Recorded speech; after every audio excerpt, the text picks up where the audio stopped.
I am grateful to be here because the Break Free from Plastics Pollution Act is really the gold standard and what we should be trying to aim for. And I'm proud that our local senator, Jeff Merkley, is a part of that. I've known Jeff a long time. It is very consistent with Oregon's approach to try and make combating global climate change a major priority, not just in terms of thinking about it as good to do because it's the right thing to do, although I wish we could motivate people that way, but it's also the right thing to do because it is in fact a clear and present danger to the health and safety of America, the globe, and future generations. I believe that over the last 40 years, the plastic industry is known for a long time that most of the products that they have suggested were good for recycling really weren't.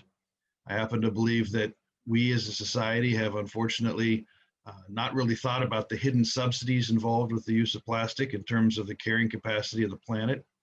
And that most people, right now anyway, don't quite understand that plastic isn't just a problem for turtles. It isn't just a problem for making the oceans messy. It is in fact a poison that substitutes the Earth's ability to heal itself with toxins that cannot be broken down and actually make us as a global ecosystem much more fragile.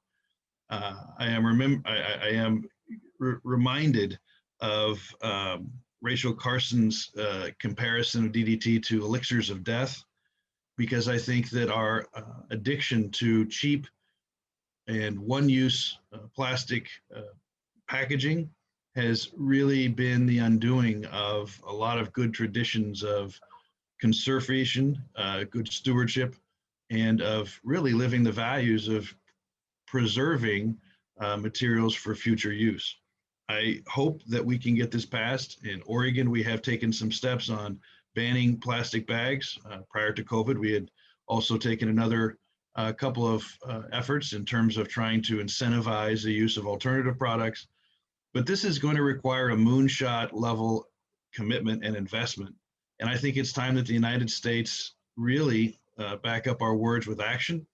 And I'm hoping that this act gets passed, and I hope that all of us have an ability to not just see this as the beginning of a real effort toward ridding the world of one-use plastics, but hopefully the beginning of many different opportunities for international cooperation and collaboration on combating something that really puts our species at risk.